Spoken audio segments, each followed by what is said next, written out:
우리나라 한 학생이 미국 아이비리그 대학의 경제학부에 유학을 하고 있었던 모양입니다. 그런데 그가 기숙사 생활을 했거든요. 그런데 기숙사에서 그 학생이 그 학교에 재학하는 동안 무려 8명이 자살을 하는 거예요. 아리아, 웬디, 앨리스, 메리슨, 이런 아이들이 차례차례 자살, 목숨을 끊고 시체가 되어서 실려 나가는 겁니다. 여러분, 이 대학이 피츠버그 대학 아니요. 펜실베니아 대학인가 봐요. P 대학이라고 나왔으니까 펜실베니아 대학이면 그야말로 인류 대학인데 그 학교에 들어오기까지는 공부도 열심히 했을 것이고 머리도 좋았을 거의 수재급 두뇌들 아니겠습니까? 그런데 이 아이들이 특별한 이유 없이 스스로 목숨을 끊어버리니 이 한국에서 유학 온 이 유학생의 눈에는 대단히 큰 충격이 아닐 수 없었겠죠. 이 사람이 크리스찬이어서 그런지 하나님 이런 일들이 우리 학교에서 일어나지 말게 해 주옵소서 간절히 기도했습니다. 그런데 그 학교를 졸업하고 나서 어떤 소식이 들렸냐면 상담센터 소장, 그러니까 자살하지 말라고 어려움이 있으면 나한테 찾아오라고 이렇게 상담해주는 학교 상담센터가 있을 거 아니에요. 그 소장님이 이번엔 자살했다는 소식이 들려왔어요. 그러니까 자살하는 학생뿐만 아니라 그것을 막아야 될 사람까지 스스로 목숨을 끊는 일인 것이죠. 참 참담한 일입니다. 그게 이 학생에게는 대단히 큰 충격이었던가 봐요. 그래서 학교를 졸업하고 한국에 들어와서 꿈을 품고 법학 전문대학원, 변호사 되고 법조인 되는 법학 전문대학원에 진학을 했습니다마는 그 자살 사건이 머릿속을 떠나지 않는 거예요. 그래서 결국에는 신학을 선택합니다. 신학을 선택하고 신학 공부를 마친 후에 지금은 이제 상담을 공부하면서 우울과 절망에 빠진 사람들을 상담해주는 그런 상담가로 활동을 하고 있습니다. 여러분 생각해 보세요. 돈 많이 벌려고 법학 전문대학원 갔다가 박봉에 시달리는 상담가로 전환한다는 것은 그리 쉬운 결단은 아니겠죠. 이 글을 읽으면서 스스로 죽음을 선택한 그 학생들과 그것을 안타깝게 지켜보았던 이 유학생에게 동일하게 충격과 인생의 폭풍이 몰아닥친 것은 분명하지 않습니까? 그 글을 읽으면서 제가 이런 생각했어요. 오죽하면 죽었을까? 고통의 무게가 얼마나 무거웠으면 그 10대, 20대 꽃다운 청년들이 죽어갔을까라는 생각이고, 또 하나는 경제학, 유학까지 가서 경제학을 하고 한국에서 법학 전문대학을 공부한 사람이 다시 신학하고 지금은 박봉에 시달리는 상담가로 활동하게 되는 힘인, 도대체 어떤 힘이 그를 그렇게 영광의 자리를 다 발로 차고 낮은 자리로 가게 했을까? 이게 저한테는 굉장히 궁금했었습니다. 왜 그럴까요? 인생은 마음먹은 대로 되는 것이 아닌데 분명한 것은 학생이든 자살한 사람이든 여러분과 저든 누구에게나 인생의 태풍은 불어온다라는 것입니다. 그래서 제가 여러분에게 정중하게 여쭙겠습니다. 여러분들은 인생 태풍을 막아낼 대책이 있으신가요? 대책이 있으신가요? 아마 그 대책을 찾기 위해서 오늘 이 자리에 나오셨으리라고 생각합니다. 누구보다 인생 풍파를 많이 겪었던 사람이 다윗이죠. 오늘 시편 23편을 지은 사람입니다. 그의 고백을 한번 읽어보겠습니다. 시작. 여호와는 나의 목자시니 내게 부족함이 없으리로다. 하나님 나의 목자시고 그래서 내 결과 나는 부족함이 있다 없다? 없다라는 겁니다. 이 성도라면 누구나 다 애독하고 묵상하는 말씀이죠. 이것은 피상적인 관찰에 의해서 나온 고백이 아니라 몸으로 직접 경험하고 체험했던 것을 읊조리는 그런 멋진 고백입니다. 이렇게 멋진 고백만 있는 게 아니라 그의 삶의 최종 목적지도 분명한 사람이에요. 지금 하나님 내 목자시니까 나 좋다라고 끝나지 않고 내 인생의 종착지는 어디다? 같이 있습니다. 내가 여호와의 집에 영원히 살리로다. 여호와의 집에 영원히 살 것이다. 여호와의 집을 갈망하는 것이 그의 인생의 최종 종착지예요. 사실 다윗은 아버지에게 인정받지 못해서 양이나 치던 인생의 흙수저입니다. 왕의 면접 시험을 사무엘 앞에서 볼 때 다른 형들은 다 옷 갈아입고 때때옷 멋지게 차려입고 시험 보러 갔지만 이 다윗은 쫓겨나서 양무리와 함께 있었잖아요. 그랬던 다윗이 어떻게 여호와의 집에서 영원히 산다고 큰 소리 뻥뻥 치고 있는 거예요. 이런 다윗이 참 독특합니다. 생각해 보세요. 머리 좋아서 수제급 두뇌를 가지고 좋은 대학에 갔지만 자살한 이 청년들과 아버지에게 쫓겨나서 양이나 치고 있는 다윗과 분명한 차이가 있잖아요. 무엇이 이런 차이를 만들어냈을까요? 궁금하지 않습니까? 제가 찾은 해답은 이것입니다. 같이 볼까요? 시작. 물수제비 5개. 물수제비. 여러분 물수제비 아세요? 뭔지 머리에 떠올랐어요? 여러분들은 참 멋진 호수나 물가에 서면 어떤 느낌을 받나요? 제가 그림 하나 보여드릴게요. 와,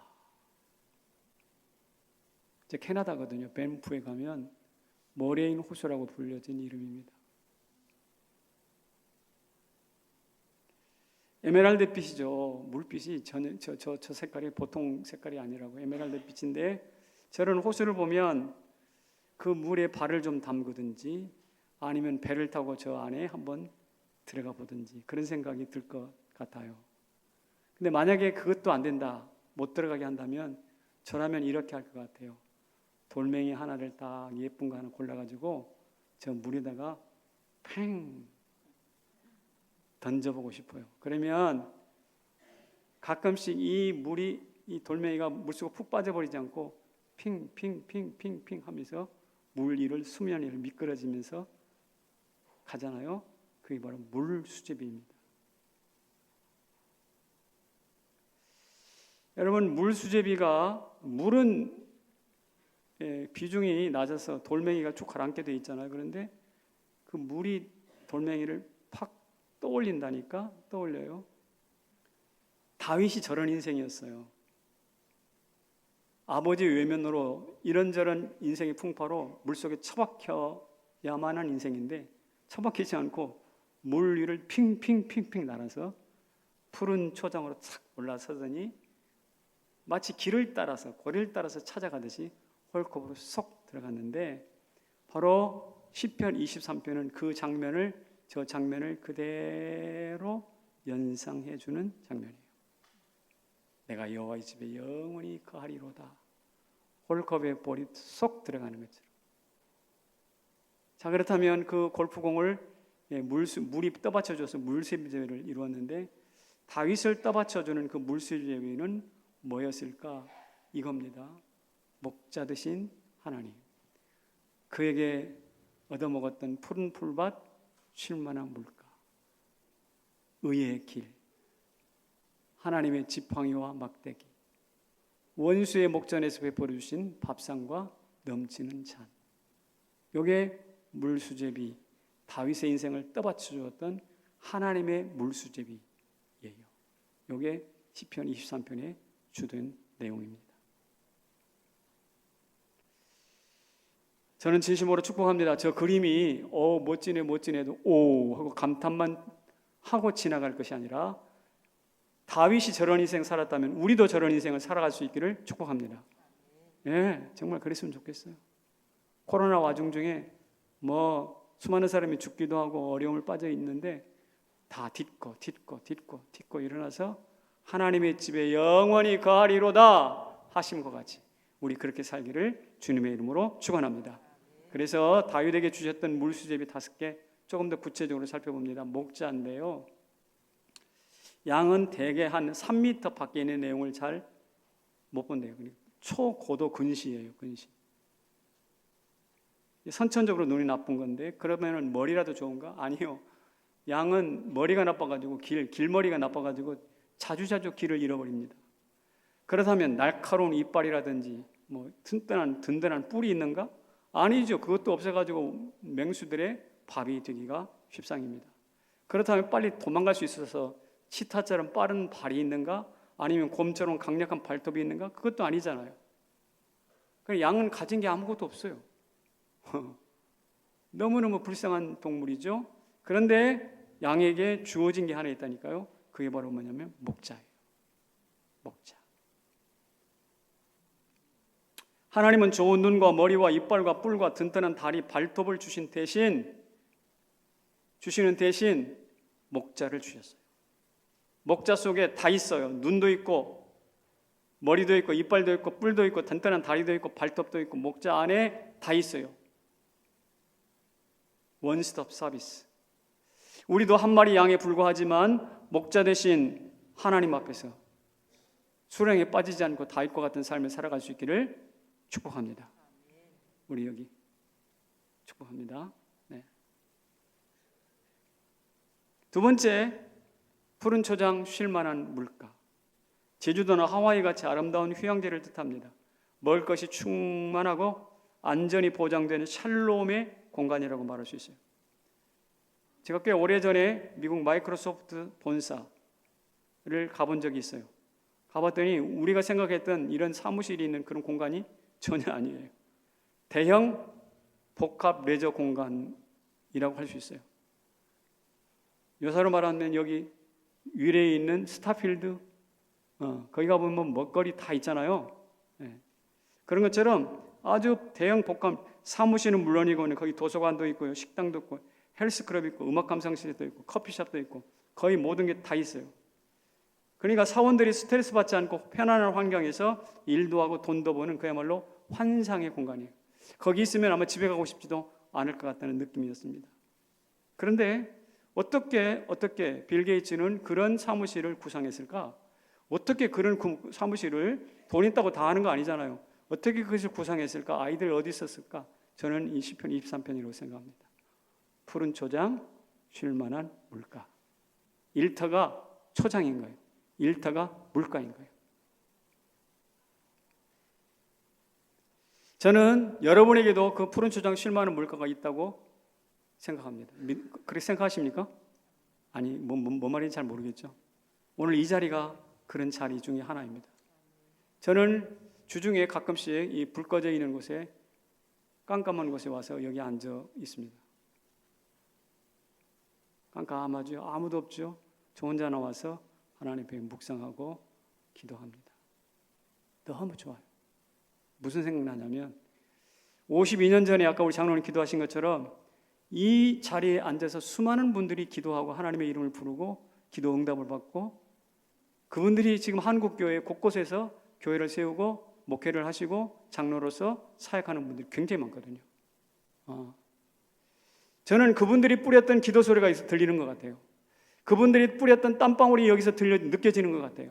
그래서 저는 그저 아무도 없는 공간에 앉아가지고 깜깜한 데 앉아서 기도하는 게 아니에요. 52년의 역사를 여기서 경험하는 거예요. 할렐루야. 이곳이 바로 어떤 곳이냐? 푸른 초장 쉴 만한 물가인 거예요. 우리 선배들이 남겨놓은 기도의 공간인 거예요. 크린 공간인 거예요. 여러분들은 바로 그 자리에 앉아 있다고 지금. 복되시죠? 복되시길 바랍니다. 아멘이시기를 축복합니다. 그냥 왔다 가는 게 아니란 일주일에 한 번씩. 그래서 여기 앉아가지고 터덜터덜 걸어와서 답답한 마음으로 아버지 하면 아버지 몇 번씩 이렇게 한숨 쉬듯 기도, 이게 탄식일 수도 있고 기도일 수도 있는데 아버지 몇 번 부르고 나면 속이 시원해져. 그리고 어느 순간 모르게 가슴이 펑 뚫린 것 같아. 마치 고단한 시집살이 3년 만에 친정집에 와가지고 문을 삐그덕 열면서 엄마라고 불렀던 딸의 마음. 그러면 내 딸아 어서 와라 고생했지 하면서 버선볼로 나와가지고 딸을 안아줄 때 그 엄마 품에 안겨서 엄마 눈물을 흘리는 그 딸의 마음, 엄마 품이 푸른 초장 쉴 만한 물가인 거예요. 오늘 그 자리가 바로 여기인 거예요. 일주일 동안 살아가면서 얼마나 볶이고 쫓기고 힘들었습니까? 그런데 터덜터덜 올라와서 어깨가 축 빠져가지고 와서 여기 앉아가지고 주님, 제가 주님 앞에 왔어요, 아버지 하면 눈물이 복받치기도 하고 어디서 나왔는지 가슴이, 아버지 몇 번 부르고 나면 가슴이 뻥 뚫린 것 같고 그렇습니다. 이곳이 바로 어디냐? 푸른 초장 쉴만한 물가라고 저는 믿습니다. 겉으로 보기에는 뭐 초라한 50년 된 40년 된 건물이니까 볼품이 없겠지만 그러나 아는 사람은 다 압니다. 이곳이 푸른 초장 쉴만한 물가인 것을. 할렐루야. 그 마음이 있기 때문에 오늘 여기 나와 계신 거죠. 세 번째 물수제비는 이거예요. 의의 길. 길이라고 다 길이 아닙니다. 어떤 길은 사람을 죽이는 사망의 길이고 어떤 길은 의롭게 성장시키는 생명의 길입니다. 아무리 푸른 초장 쉴만한 물가를 누렸으면 뭐합니까? 그가 가는 길이 악의 길이라면, 사망의 길이라면 그 누린 보람이 없잖아요. 그래서 하나님은 우리에게 푸른 초장 쉴만한 물가를 주실 뿐만 아니라 우리가 걸어가야 될 의의 길도 분명히 주셨거든요. 성남지역교회 성도 여러분, 우리가 은혜 많이 받고 하나님의 복을 받아 누렸으면 모두 다 하나같이 의의 길로 걸어갈 수 있기를 축복합니다. 네, 그래야 되는 거예요. 그래야 되는 거예요. 그래서 의의 길로 우리를 인도하시는데 우리의 신경을 쓰이게 하는 단어가 하나 나와요. 자기 이름을 위하여 우리를 의의 길로 인도하신대. 하나님이 자기 이름을 위하여 우리를 의의 길로. 이것은 하나님이 우리를 자기 이름 위하여 이용하시는 것 같은 느낌을 파딱 들게 해요. 평소에 그런 느낌 안 들으셨어요? 자기 이름을 위하여 우리를 의의 길로 인도하신대. 그러면 우리가 의의 길로 걸어가서 좋긴 하지만 결국 빛나는 것은 누구야? 하나님 빛나는 것 같다. 그래서 조금 하나님 우리를 이용하시나? 라는 생각을 하지만 그것은 절대로 아닙니다. 오해하시면 안 됩니다. 오히려 하나님과 내가 똘똘 뭉쳐서 뗄래야 뗄 수 없는 아주 운명 공동체가 되어서 강력한 결속으로 의로운 길을, 하나님의 길을 걸어가는, 그러니까 하나님이 우리를 이용하는 것이 아니라 우리가 하나님을 힘입는 거예요. 할렐루야. 이게 바로 함께 걷는 의의 길이에요. 다음에는 지팡이와 막대기라고 말할 수 있어요. 사망의 음침한 골짜기를 걸을 때 늑대가 공격해오면 물리칠 도구가 필요하지 않겠습니까? 그게 바로 뭐냐면 막대기예요. 막대기 끝은 뾰족하다고 합니다. 그래서 찌르거나 혹은 후려칠 수 있는 무기예요. 대단히 공격용, 방어용 아주 적절한 무기죠. 지팡이는 뭐냐? 양이 엉뚱한 곳으로 갈 때 걸어가면 안 돼 하고 구부러에서 양의 목을 끌어서 당겨올 수 있는 것이 지팡이예요. 아시죠? 그러니까 지팡이와 막대기는 공격과 방어, 지도와 안내를 동시에 할 수 있는 전천후 무기라고 말할 수 있어요. 이것을 신앙 용어로 바꾼다면 전신갑주 들어보셨죠? 전신갑주를 입었어요. 거칠 것이 없어요. 이렇게 전신갑주를 입은 지팡이와 막대기로 무장한 목자가 계시고 그분 따라 의의 길을 걷는다면 여러분 두려울 게 뭐가 있겠어요? 자기 머리에 뿔로 자기 발톱으로 자기를 스스로 방어한 것보다 얼마나 더 든든하게 확실하게 걸어갈 수 있겠습니까? 다섯 번째는요, 밥상과 넘치는 잔이거든요. 여기 밥상은 한 끼 대충 때우는, 라면 한 그릇 삶아가지고 대충 짜우는 일회용 인스턴트 식품이 아닙니다. 이것은 결혼식장에 가면 뷔페연 있잖아요. 뷔페 막 엄청난 3, 40개, 50가지 막 차려는 그 뷔페 상을 밥상이라고 합니다. 여기서 말하는 밥상은.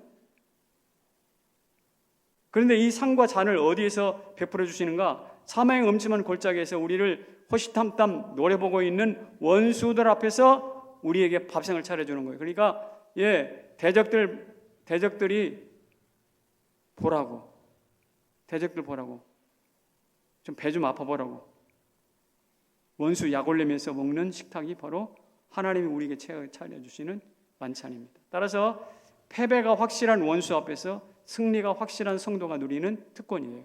다시, 패배가 확실한 원수 앞에서 승리가 확실한 성도가 누리는 특권이라고. 이게 바로 밥상과 넘치는 잔입니다. 다윗은 실제로 이 밥상을 경험했습니다. 어떻게 할 수 있는가? 다윗이 사울 왕을 피해서 도망다닐 때 400명의 불황아들이 다윗과 함께 살겠다고, 난 다윗 편하겠다고 쫓아와지 않았어요? 쫓아왔어요. 그래서 그 사람들을 400명을 먹여 살리려고 하니까 여러분 이게 보통 일이 아니잖아요. 400명 먹여 살리는 게. 그래서 그 지역에 부자인 나발이라는 사람이 있어요. 나발. 나발에게 가가지고 우리가 당신의 양떼들을 좀 보호해 주었으니 이제 추수 때도 되고 했으니 우리에게 먹을 수 있는 양식을 좀 주시오. 그랬더니 나발이 보기 좋게 거절해 버리잖아요. 다윗이 분노했습니다. 우리가 그토록 자기 양떼를 보호해 줬으면 메뚜기도 낯짝있다고 뭔가 좀 해야 될 거 아니야. 칼을 들고 분노해서 막 쫓아갑니다. 내가 요절을 내리라 막 이러면서. 근데 이 소식을 미리 듣고 그의 나발의 아내 아비가일이 바리바리 양떼에다가 나귀에다가 음식을 싣고 찾아와서 고정하시옵소서, 그러지 마옵소서. 다윗을 달래서 양식을 줘서 돌려보냅니다. 그런데 그 일이 있고 난 얼마 후에 나발이 급사해요. 죽어요. 하나님이 치셨다고 말씀하셨는데, 그러니까 나발이 죽고 나니까 어떤 일이 발생하냐면 나발의 아내 아비가일이 다윗의 아내가 됩니다. 그러니까 다윗은요, 자기를 비웃던 나발의 음식을 뺏어먹고 아내까지 뺏어온 거야. 다시요, 무슨 말인지 아시죠? 예. 다윗은 자기를 비웃던 나발의 음식도 뺏어먹고 아내도 뺏어왔어. 이게 바로 무엇이냐? 원수의 목전에서 베푸는 밥상과 잔이에요. 그러니까 이 시는 자기의 체험이라니까요. 그냥 듣기 좋으라고 무슨 미사여구를 나열한 그것이 아닙니다. 이런 은혜를 경험하니까 물수제비 5개를 퐁퐁퐁퐁 치고 넘어가서 그린 위로 넘어가서 하나님의 홀컵 안으로 쏙 들어갈 수 있지. 이런 은혜가 우리 모두에게 나타나기를 다시 한번 진심으로 축복합니다. 그래서 제가 여러분이 이렇게 말씀드리고 싶어요. 같이 읽습니다. 시작. 내게도 때에 맞는 도움이 있다. 믿으십니까? 나에게도 다윗에게 있었던 그 물수제비와 같은 그런 하나님의 도움이 있다라는 거죠. 빠질 것 같은데 안 빠지고 튀고 다시 올라온다니까. 물찬 제비란 말 아세요? 제비가 물을 팡 차고 다시 하늘로 올라간단 말이죠. 그래서 히브리서 기자는 이렇게 말합니다. 같이 한번 읽어볼까요? 시작. 긍휼하심을 받고 때를 따라 돕는 은혜를 얻기 위하여 은혜의 보좌 앞에 담대히 나아갈 것이니라. 그렇습니다. 때를 따라 돕는 은혜, 야구로 말하면 적시타예요. 적시타. 필요할 때 안타 치는 거죠. 물에 가라앉지 않게 떠받치는 물수제비 은혜예요. 이런 은혜들이 모이고 쌓이면 물속에 진흙탕 속에 처박히지 않고 튀어 올라서 마침내 하나님의 집에 당도하게 될 줄로 믿습니다. 이게 다윗의 고백이고 우리의 고백이고 우리의 삶이 되시기를 축복합니다. 예. 제가 오늘 설교를 하고 있는데 이 시편 23편에 관한 설교를 준비하면서 경험한 것이에요. 제가 전에 이 시편 23편을 가지고 설교를 한 것이 몇 번 있거든요. 그래서 제가 김 간사한테 부탁을 해가지고 내가 설교한 내용을 좀 나한테 프린트해서 가져와 보라 그랬더니 3편이 있더라고요. 3편. 근데 그 3편을 내가 정밀하게 읽어봤더니 제 마음에 안 차요. 아, 부끄럽다. 옛날에 이런 설교밖에 못했어. 좀 부끄럽더라고요. 그래서 이번에는 좀 잘해봐야 될 텐데 그런 생각을 하고 하니까 부담이 더 많이 됐어요. 그날 이제 저녁에 집에 들어가가지고 잠자리에 누웠는데 잠이 잘 안 와요. 아, 이번에 좀 멋진 이 시편 23편 이 설교를 좀 히트를 쳐야 될 텐데 어떡하지? 뭐 이런 부담이 되니까 잠이 잘 안 온단 말이에요. 그래서 어떻게 하면 좋을까 이러고 있다가 제 어릴 때 놀던 추억이 하나 있어요. 아까도 이야기했지만 심심하니 시냇가에 나가가지고 돌을 탕 던졌는데 푹 들어가고 물속에 푹 빠지고 그런데 어느 날 납작한 것을 탁 돌렸는데 이게 칭칭칭칭칭칭 그 생각이 떠올랐어요. 이게 하나님 주신 생각이에요. 제가 생각하려고 생각한 게 아니라 그 생각이 탁 떠올랐어요. 아, 그래 이 생각이 왜 갑자기 나지 하면서 제가 시편을 딱 보니까 이거하고 연관이 좀 있는 것 같아. 그래서 여호와는 나의 목자시니 그리고 여호와의 집 1절과 6절이 그런 두 가지 나오잖아요. 근데 그 중간에 아까 말씀드린 건 5가지가 딱 나타나는데 이게 다윗을 목자에서부터 시작해서 하나님의 집에까지 운반해주는 물수제비구나 라는 생각이 탁 떠올랐어요. 생각 잘했죠? 제가 잘한 게 아니라 하나님 주실 생각이라니까. 그래가지고 제가 벌떡 일어나서 구글 검색 프로그램 있잖아요. 구글에다가 딱 해가지고 물수제비를 검색을 했거든. 그랬더니 아까 여러분 봤던 그 그림이 나왔어요. 저 그림은 내가 검색 실력이 출중해가지고 찾아낸 게 아니고 하나님이 저한테 야, 이거 가지고 성도들에게 설교해라. 하나님이 딱 주신 거예요. 너무 감사했어요.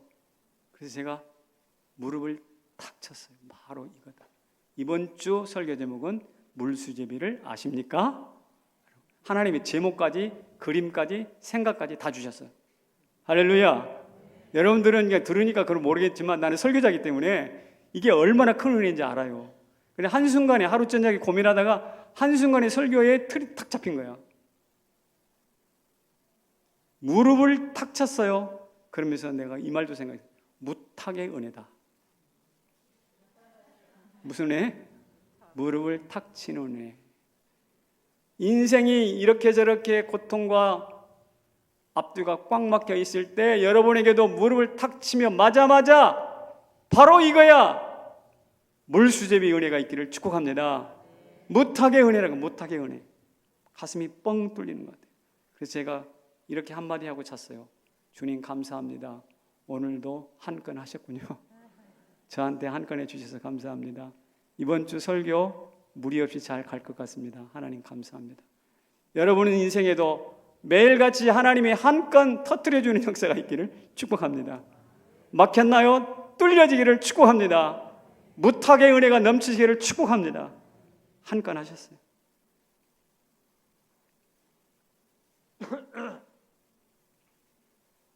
그런데 이런 무탁의 은혜를 우리가 경험하려면 여러 가지 방법이 있겠지만 이게 하나 도움이 될 것 같아요. 같이 읽어봅시다. 시작. 대진표 바꾸기. 뭐라고? 대진표를 바꾸라는 이야기. 이게 무슨 말이냐면 얼마 전에 도쿄 올림픽 축구의 올림픽 대진표가 발표됐거든요. 4월 달인가 발표됐어요. 근데 한국 축구회가 난리가 났어요. 와. 왜 그런 줄 아세요? 전통적인 강호 독일, 브라질, 아르헨티나, 프랑스, 스페인 이런 나라는 싹 피해가고 약체팀하고만 만났대. 그래서 약체팀 만난 팀들이 어떤 팀이냐면 이런 팀들이에요. 뉴질랜드 세계 몇 위? 70위. 루마니아 39위. 온두라스 34위. 한국 19위. 어디가 제일 높아요? 한국이 제일 높아요. 저 네 팀이 한 조가 된 거야. 그러면서 와, 이번에 이 올림픽에서 만약에 열린다면 우리나라가 메달권에 진입하는 게 아주 쉽겠구나 해가지고 생난리가 난 거죠. 이게 바로 뭐냐면 대진표가 주는 기쁨이에요. 축구 대진표가 주는 기쁨이라고요. 그런데 이런 대진표가 주는 기쁨, 이 비슷한 기쁨을 다윗이 누렸거든.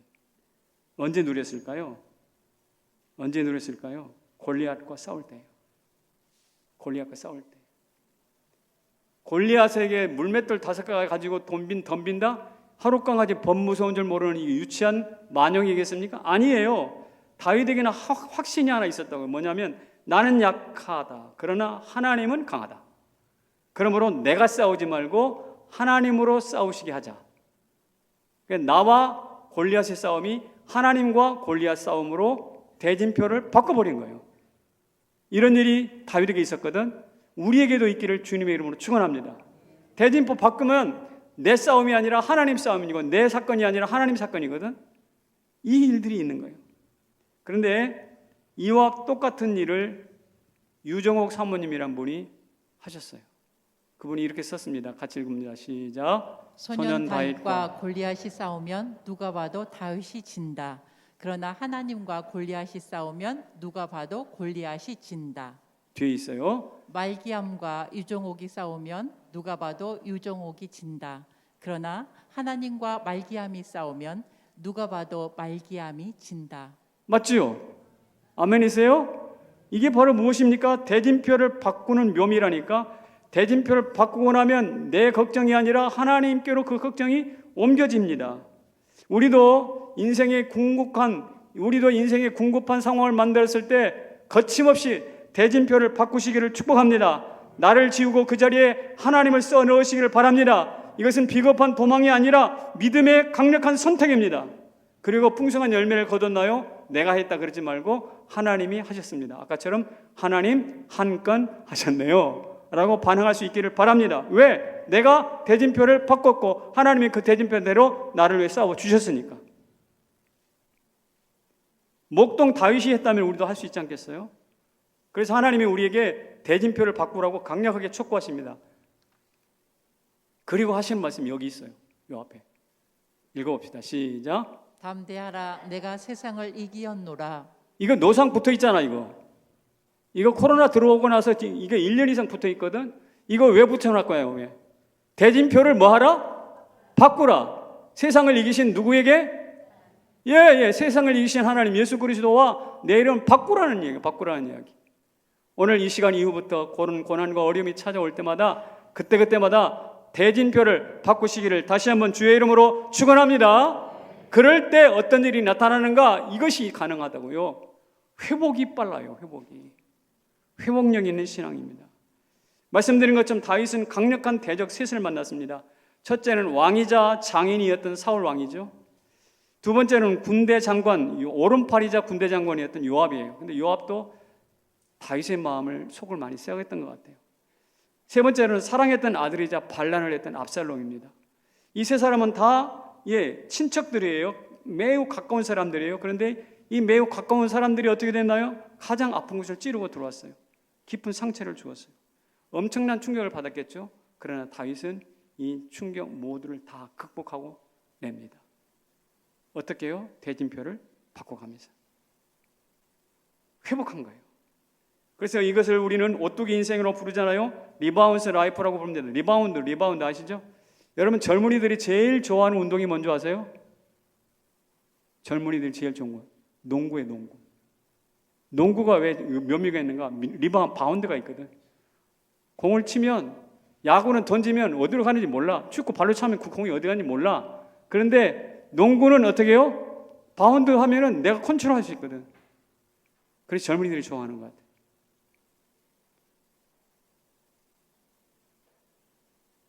여러분 왜 이렇게 리바운드 오뚜기 인생은 다시 일어날 수 있을까요? 시편 23편에 하나님이 마련한 물수제비 5개가 있잖아요. 튀어오르잖아요. 다시. 이것 때문에 다윗은 벌떡벌떡 일어날 수 있었듯이 오늘 우리들도 그와 같은 은혜가 있기를 주님의 이름으로 축원합니다. 그래서 우리가 이런 찬송을 자주 합니다. 거친 파도 날 향해 와도, 맞죠? 주와 함께 날아오르리. 다 같이 폭풍 가운데 나의 영혼 잠잠하게 주를 보리라. 잠잠하게 주를 봅니다. 결과가 뭘까요? 회복이에요. 회복. 괴로울 때 주님의 얼굴 보라. 눈을 들어 주를 보라. 왜? 사랑의 주님 안식 주리라. 안식 주시니까 회복입니다. 그래서 바울이 로마서 8장에서 이렇게 말했어요. 뭐라고요? 다 같이 우리가 도살할 양같이 여김을 받았나이다. 그러나 이 모든 일에 넉넉히 이기느니라. 도살할 양처럼 여겨졌지만 그러나 넉넉히 이겼대요. 왜 그럴까요? 다시 리바운드 되는 거예요. 튀어오르는 거예요. 물수제비 은혜가 있는 것이죠. 사랑하는 이 예수 그리스도로 말미암아. 여러분 신앙이 좋다는 게 뭘까요? 큰소리 치는 게 아니고요. 회복이 빠른 겁니다. 신앙을 가진 사람도 똑같이 고통당해요. 맞죠? 신앙을 가진 사람 똑같이 어려움 당합니다. 그런데 안 믿는 사람과 믿는 사람 다른 게 있어요. 그것은 바로 빨리 회복한다는 거예요. 빨리 털고 일어나.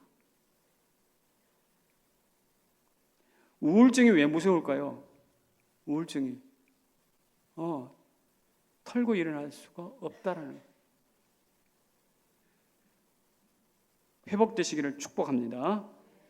오늘 아침에 제가 이제 우리 주차 봉사하시는 집사님들이 수고하시는데 아침에 설교하러 이제 교회로 나오는데 어느 집사님하고 만났어요. 반갑게 인사하시고 제가 여쭤봤어요. 백신 맞으셨어요? 그랬더니 맞았어요. 어떻던가요? 저한테는 아무런 아픔도 없었어요. 그러면서 하는 말이 백신이 영양제입니다 그러더라고요. 와, 백신이 영양제래. 여러분 뉴스 보면 가끔씩 뭐 백신 맞아 돌아가셨다는 분도 나오잖아요. 근데 이분은 뭐예요? 거기에 그 생각에 그 뉴스에 사로잡히지 않아요. 그리고 뭘로 알고 맞아요? 영양제로 알고.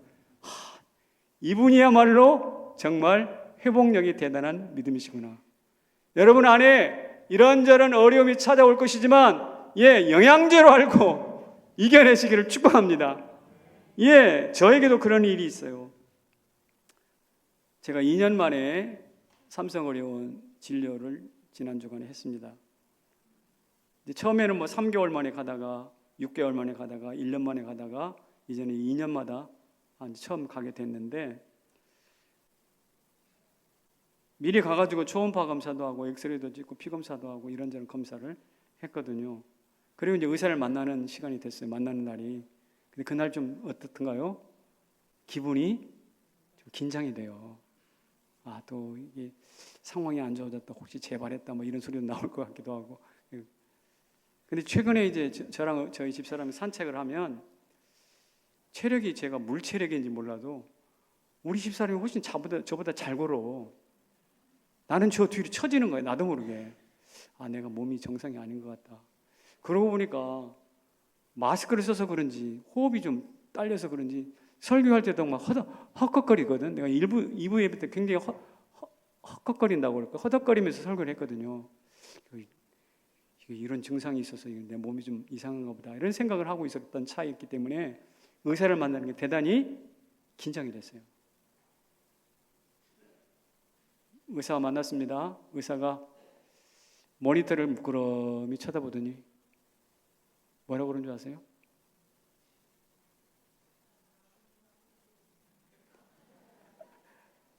뭐라고 그런 줄 아세요? 특별한 이상 없습니다. 2년 후에 봅시다. 특별한 이상 없습니다. 2년 후에 봅시다. 이 소리가 들리는 순간 제 얼굴이 확 펴졌어요. 그리고 의사의 말이 저에게 복음이야. 복음. 의사의 말이 복음. 그렇습니다. 2년 후에 다시 갈 때까지 또 힘차게 달려가야 되겠죠. 근데 제가 의사를 만나고 나오면서 만약에 의사가 재발했네요, 다시 좀 검사를 좀 해봅시다 라는 말을 했을 때 내가 어떻게 반응했을까? 한번 생각해 봤어요. 그때 이렇게 말했을 것 같아요. 드디어 여호와의 집에 거할 때가 왔군요. 누구처럼? 다윗처럼.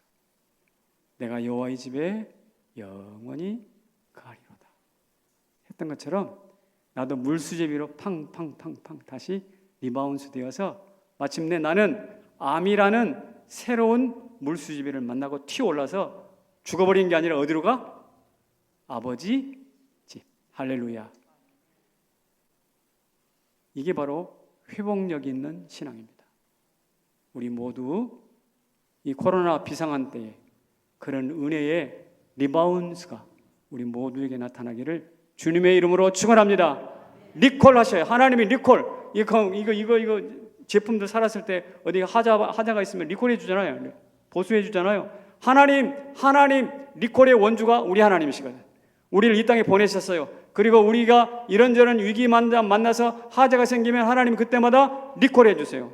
그래서 예레미야 애가 3장에 보면 주의 인자와 긍휼하심이 풍성해서 우리가 진멸되지 않는다. 이것이 아침마다 새로우니. 아침마다 새롭대. 하나님의 리콜이. 오늘 아침 하나님의 리콜을 경험하시고 내일 아침도 여러분의 무너진 마음이 하나님 앞에 리콜 되시기를 축복합니다. 회복력 있는 신앙, 이 신앙 가지고 코로나탄을 잘 통과할 수 있기를 주님의 이름으로 축원합니다. 자리에서 일어나십시다.